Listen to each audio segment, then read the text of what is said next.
محرم کا مہینہ آنے والا ہے۔ اس محرم کے مہینے میں ہم کچھ ایسے کام کرتے ہیں جن سے بچنا ہمارے لیے بہت زیادہ ضروری ہے۔ جیسے ہی محرم کا مہینہ شروع ہوتا ہے تو پھر لوگ مبارکباد پیش کرنا شروع کرتے ہیں اسلامی نئے سال کی۔ یہ قمری اعتبار سے جو سال شروع ہوتا ہے چاند کے حساب سے، وہ سال محرم سے شروع ہوتا ہے، اور شمسی اعتبار سے جو مہینہ شروع ہوتا ہے، جو سال شروع ہوتا ہے، وہ جنوری سے ہوتا ہے۔ تو یہ کہنا کہ یہ ہمارا مہینہ ہے اور وہ دوسروں کا مہینہ ہے، یہ تو بالکل غلط ہے۔ اگر آپ سورج کے اعتبار سے سورج کی تاریخ اور اس اعتبار سے اگر تاریخ کا آپ تصور کریں گے تو جنوری سے ہمارا سال شروع ہوتا ہے، سورج بھی اللہ کا ہے۔ اور اگر اسلامی تاریخ کیلنڈر کے اعتبار سے آپ دیکھیں گے اور چاند کی تاریخ کے اعتبار سے دیکھیں گے تو سال جو شروع ہوتا ہے وہ محرم سے ہوتا ہے، اور یہ بھی چاند اللہ تبارک و تعالیٰ کا ہے، تو یہ بھی جو لوگ دنیا میں رہ رہے ہیں ان سب کا یہ بھی مہینہ ہے، اور جنوری سے شروع ہونے والا وہاں سے بھی شروع سال ہوتا ہے، تو وہ بھی لوگوں کے ہی مہینے ہیں، اس میں ہمارا اور تمہارا نہیں ہے۔ ہوتا کیا ہے کہ جیسے ہی محرم کا مہینہ شروع ہوتا ہے تو لوگ ایک دوسرے کو مبارکباد پیش کرنا شروع کرتے ہیں، اور وہ یہ کہتے ہیں کہ جس نے سب سے پہلے مبارکباد پیش میں نے آپ کو کر دی ہے کہ نیا سال ہمارا مہینہ شروع ہو چکا ہے، اسلامی تاریخ کا اسلامی مہینہ شروع ہو چکا ہے، لو نیا سال بہت بہت مبارک ہو، اور لوگ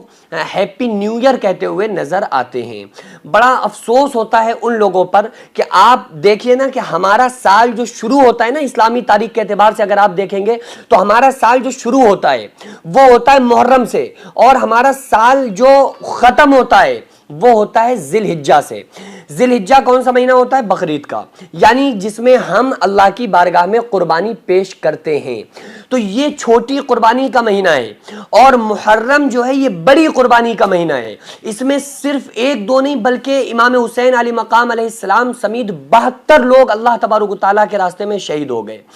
تو یہ خوشی منانے کا اور ایک دوسرے کو مبارکباد پیش کرنے کا مہینہ نہیں ہے۔ بڑا افسوس ہوتا ہے ان لوگوں کے اوپر کہ جیسے ہی محرم کا چاند نظر آتا ہے اور وہ لوگ اسلامی تاریخ کی اور اسلامی مہینے کی اور اسلامی سال شروع ہونے کی لوگوں ایک دوسرے کو مبارکباد پیش کرتے ہوئے نظر آتے ہیں، اور کہاں چلے جاتے ہیں وہ مولوی، وہ لوگ جو ہر بات پر ان لوگوں کو روکتے ہیں، لیکن جب کوئی ایسا مسئلہ آتا ہے محرم کی مبارکباد کا مسئلہ آتا ہے تو ان کی زبانیں سل جاتی ہیں۔ بھائی کس چیز کی آپ مبارکباد پیش کر رہے ہیں کہ محرم کا مہینہ شروع ہو گیا ہے، امام حسین علی مقام علیہ السلام شہید ہوئے، اس چیز کی مبارکباد، امام علی اصغر 6 مہینے کے معصوم بچے کو شہید کیا گیا، اس چیز کی مبارکباد، امام علی اکبر کے 2 ٹکڑے کر دیے گئے، اس چیز کی مبارکباد، حضرت سیدہ زینب نے یہ تمام واقعے کربلا کو اپنی آنکھوں سے دیکھا اور غمگین ہوتی چلی گئیں، اس چیز کی مبارکباد، حضرت سیدہ سکینہ پیاسی تھیں اور اس سارا منظر دیکھ کر پریشان ہو رہی تھیں، تڑپ رہی تھیں، اپنے بابا کو یاد کر رہی تھیں،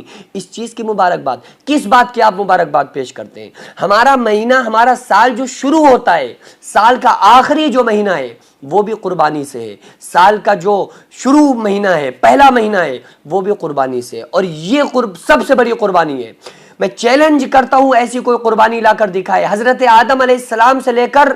محمد رسول اللہ صلی اللہ علیہ وآلہ وسلم تک، اور آقا علیہ السلام سے لے کر اب تک، اور میں چیلنج کرتا ہوں کہ صبح قیامت تک ایسی قربانی نہیں ہو سکتی جیسی نواسۂ رسول امام حسین علی مقام علیہ السلام نے کربلا میں جس طرح کی قربانی پیش کی ہے، اور جس طرح سے اپنے نانا کے دین کو زندہ کیا ہے، جس طرح سے انہوں نے ہماری زندگیوں کو بچانے کے لیے، ہمارے ایمان کو بچانے کے لیے جس طرح سے انہوں نے اتنی بڑی قربانی پیش کی ہے۔ اگر ہمارے پاس ایمان نہ ہوتا تو ہماری زندگی کس چیز کی ہوتی؟ تو امام حسین علی مقام علیہ السلام سب سے پہلا مبلغ، امام حسین علی مقام علیہ السلام۔ یہ میں چھوٹے چھوٹے مبلغین نظر آتے ہیں، چھوٹے چھوٹے اسلامک اسکالر نظر آتے ہیں کہ یار وہ ان کا یہ معاملہ، ان کا یہ معاملہ، بڑا افسوس ہوتا ہے، ہمیں ان کی تاریخ پتہ ہے، لیکن ہمیں اسلام کا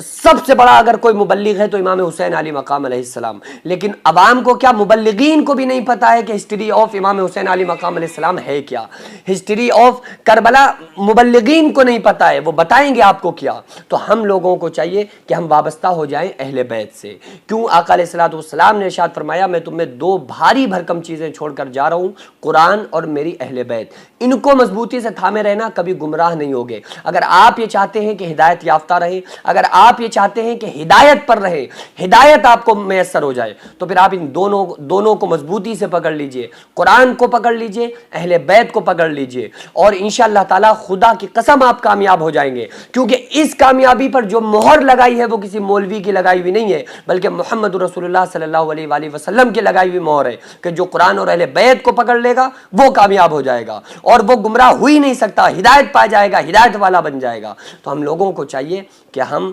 واقعہ کربلا کو مد نظر رکھتے ہوئے ہمارے اعمال بھی اچھے ہونا چاہیے، ہمارا کردار بھی اچھا ہونا چاہیے، ہمارا نیچر بھی اچھا ہونا چاہیے، اور امام حسین علیہ مقام علیہ السلام کی اہل بیت کی محبت ہمارے دلوں کے اندر ہونا چاہیے، اور ان کے بتائے ہوئے تمام طریقوں پر بھی خصوصی طور پہ ہم لوگوں کو عمل کرنا چاہیے۔ اللہ رب العالمین ہم تمام لوگوں کو اہل بیت کے طریقے پر عمل کرنے کی توفیق عطا فرمائے۔ وما علینا الا البلاغ۔ السلام علیکم ورحمۃ اللہ تعالی وبرکاتہ۔